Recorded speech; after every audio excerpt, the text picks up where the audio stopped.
Hi friends, welcome to Willy's family vlog. എല്ലാവരും സുഖമായിട്ടിരിക്കുന്നു എന്ന് വിചാരിക്കുന്നു. നമ്മൾ കഴിഞ്ഞ ദിവസം ഇട്ട വീഡിയോസൊക്കെ എല്ലാവരും കണ്ടു എന്ന് വിചാരിക്കുന്നു. ഇഷ്ടമായിട്ടുണ്ടെങ്കിൽ please like, share and subscribe. ഇന്ന് നമ്മൾ ഡിസ്കസ് ചെയ്യുന്നത് കുട്ടികളുടെ മാനസികവും ശാരീരികവുമായ വളർച്ചയ്ക്ക് ഉപകരിക്കുന്ന യോഗർട്ടിനെ കുറിച്ചാണ്. അപ്പോൾ യോഗർട്ടിൻ്റെ ക്വാളിറ്റിയെക്കുറിച്ചും എങ്ങനെയാണ് അത് കുട്ടികൾക്ക് ഉപകരിക്കുന്നത് എന്നതിനെക്കുറിച്ചും നമുക്കിന്ന് നോക്കാം. Once again welcome to Willy's family vlog.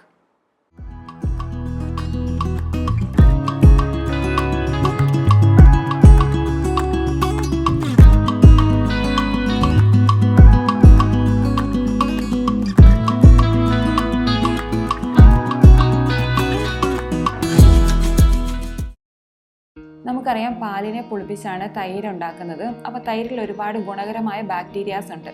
അപ്പം യോഗർട്ട് ഉണ്ടാക്കുന്നത് കുറച്ച് വ്യത്യാസമുണ്ട്. അപ്പോൾ പാല് തിളപ്പിച്ചതിന് ശേഷം അത് തണുത്ത് ഒരു 30-40 ഡിഗ്രി സെൽഷ്യസ് ആകുന്ന സമയത്ത് 2 തരത്തിലുള്ള സ്പെസിഫിക് ബാക്ടീരിയാസിനെ കടത്തി വിട്ടിട്ടാണ് യോഗർട്ട് ഉണ്ടാക്കുന്നത്. കുറച്ച് ആൾക്കാരെങ്കിലും വിചാരിച്ചിരിക്കുന്നത് തൈരും യോഗർട്ടും സെയിം ആണെന്നാണ്. പക്ഷേ തൈരും യോഗർട്ടും തമ്മിൽ ഒരുപാട് വ്യത്യാസമുണ്ട്. ഒരു ബൗള് തൈരിൽ 4 ഗ്രാം പ്രോട്ടീനാണ് അടങ്ങിയിരിക്കുന്നത്. പക്ഷേ ഒരു ബൗള് യോഗർട്ടിനുള്ളിൽ 8 മുതൽ 10 ഗ്രാം വരെ പ്രോട്ടീൻ അടങ്ങിയിട്ടുണ്ട്. അതിനാൽ ഒരു പ്രോട്ടീൻ റിച്ച് ആയിട്ടുള്ള ഫുഡാണ് യോഗർട്ട്. കൂടാതെ ഇതിൽ ഒരുപാട് വൈറ്റമിൻസ്, കാൽസ്യം, ഫോസ്ഫറസ് തുടങ്ങിയ ഘടകങ്ങളെല്ലാം അടങ്ങിയിട്ടുണ്ട്. അതുപോലെ മസിൽ ഗ്രോത്തിന് വേണ്ടിയും വെയ്റ്റ് ഗെയിനിന് വേണ്ടിയുമെല്ലാം നമുക്ക് യോഗർട്ട് യൂസ് ചെയ്യാം. യോഗർട്ടിൻ്റെ ഗുണങ്ങളെക്കുറിച്ച് പറയുകയാണെങ്കിൽ ദഹനം വർദ്ധിപ്പിക്കുന്നു, അസിഡിറ്റിയെ തടയുന്നു, അസിഡിറ്റി ഉണ്ടാക്കുന്ന ബാക്ടീരിയ തടയാൻ ഇതിനെല്ലാം നമ്മൾ യോഗർട്ട് യൂസ് ചെയ്യാറുണ്ട്. കൂടാതെ വെയിറ്റ് മെയിൻറ്റെയിൻ ചെയ്യാനും ഇമ്മ്യൂണിറ്റി ഇൻക്രീസ് ചെയ്യാനും BP ഉള്ള രോഗികളുടെ BP കുറച്ച് കൊണ്ടുവരാനും നമുക്ക് യോഗർട്ട് ഉപകരിക്കും. ഗുഡ് കൊളസ്ട്രോൾ വർദ്ധിപ്പിക്കാനും അതുപോലെ കോൺസ്റ്റിപ്പേഷൻ തടയാനും അതുപോലെ സ്കിന്നിൽ എന്തെങ്കിലും പൂപ്പലോ അതുപോലുള്ള എന്തെങ്കിലും ഇൻഫെക്ഷനോ ഒക്കെ ഉണ്ടെങ്കിൽ അത് മാറാനും നമുക്ക് യോഗർട്ട് ഉപകരിക്കും.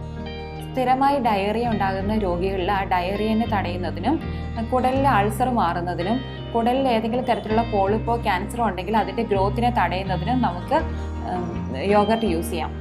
ചില ആൾക്കാരെ സംബന്ധിച്ചിടത്തോളം അവർക്ക് പാൽ അലർജി ആയിരിക്കും. പാൽ അലർജി ആയിട്ടുള്ളവർക്കും യോഗർട്ട് ഒരു പ്രശ്നമില്ലാതെ ഉപയോഗിക്കാൻ വേണ്ടി സാധിക്കും.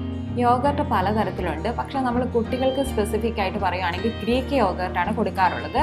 അപ്പോൾ ഗ്രീക്ക് യോഗർട്ട് മറ്റ് യോഗർട്ടിൽ നിന്നും കുറച്ച് വ്യത്യാസമുണ്ട്. സാധാരണ യോഗർട്ടിനെ ഫിൽട്ടർ ചെയ്തെടുത്തിട്ട് അതിൽ വേയും ലിക്വിഡ് ഫോമും ഒക്കെ മാറ്റിയെടുത്തിട്ടാണ് നമ്മൾ ഗ്രീക്ക് യോഗർട്ട് ഉണ്ടാക്കുന്നത്. ഗ്രീക്ക് യോഗർട്ടിനെ നമ്മൾ കോൺസെൻട്രേറ്റഡ് യോഗർട്ട് എന്ന് വിളിക്കാറുണ്ട്. ഇത് തിക്കർ ഫോം ആയിരിക്കും, ഡെൻസ് കൺസിസ്റ്റൻസി ആയിരിക്കും. ഇനി ഗ്രീക്ക് യോഗർട്ട് കൊണ്ട് കുട്ടികൾക്ക് എന്താണ് ഹെൽത്ത് ബെനിഫിറ്റ് എന്ന് നോക്കാം. കുട്ടികളുടെ ഇമ്മ്യൂണിറ്റി സിസ്റ്റം ഡെവലപ്പ് ചെയ്യാൻ ഇതിലുള്ള ലാക്റ്റിക് ആസിഡ് കൊണ്ട് സാധിക്കും. ഇത് കൂടാതെ ആമാശയത്തിലെ ആസിഡ് ആൽക്കലി ബാലൻസ് ചെയ്യാനും നമുക്ക് ഗ്രീക്ക് യോഗർട്ട് കൊണ്ട് സാധിക്കും. ഇനി കുട്ടികളിലെ സ്റ്റൊമക്ക് റിലേറ്റഡ് പ്രോബ്ലംസ് സോൾവ് ചെയ്യാനും അതുപോലെ തന്നെ സ്ലീപ്പ് ഇംപ്രൂവ് ചെയ്യാനും യോഗർട്ടിന് സാധിക്കും. കുട്ടികളിലുണ്ടാകുന്ന ഡയറിയനെ തടയുന്നതിനും അതുപോലെ യൂറിനറി സംബന്ധമായ പ്രോബ്ലംസ് സോൾവ് ചെയ്യാനും യോഗർട്ടിന് സാധിക്കും. ഗ്രീക്ക് യോഗർട്ട് ഒരു ന്യൂട്രീഷ്യസ് ഫുഡായതുകൊണ്ട് കുട്ടികളിലെ ഓവറോൾ ഡെവലപ്മെൻറ്റ് ഇതുമൂലം ഉണ്ടാകുന്നു. കുട്ടികളുടെ ബ്രെയിൻ ഡെവലപ്മെൻറ്റിനും എല്ലുകളുടെ വളർച്ചയ്ക്കും പല്ലുകളുടെ വളർച്ചയ്ക്കും ശാരീരിക വളർച്ചയ്ക്കും മാനസിക വളർച്ചയ്ക്കും ഒക്കെ ഗ്രീക്ക് യോഗർട്ട് സഹായിക്കുന്നുണ്ട്. യോഗർട്ടിൽ അടങ്ങിയിരിക്കുന്നത് ഹൈ ക്വാളിറ്റി പ്രോട്ടീൻ ആണ്. അതുകൊണ്ട് തന്നെ മസിൽ ഡെവലപ്മെൻറ്റിന് വേണ്ടിയും ടിഷ്യൂ റിപ്പയറിങ്ങിനും ഒക്കെ യോഗർട്ട് ഉപകരിക്കും. കുട്ടികളിൽ യോഗർട്ട് കൊടുക്കുന്ന സമയത്ത് ഷുഗർ ഇല്ലാത്ത യോഗർട്ട് വേണം കൊടുക്കാൻ. കാരണം കുട്ടികളുടെ പല്ലുകൾക്ക് കേടുവരാൻ ചാൻസ് ഉള്ളത് കൊണ്ടാണ് ഷുഗർലെസ് ആയിട്ടുള്ള യോഗർട്ട് കൊടുക്കണമെന്ന് പറയുന്നത്. ഗ്രീക്ക് യോഗർട്ട് കുട്ടികൾക്ക് ഏത് മാസം മുതൽ കൊടുത്തു തുടങ്ങണമെന്ന് പല പഠനങ്ങളും പല രീതിയിലാണ് പറയുന്നത്.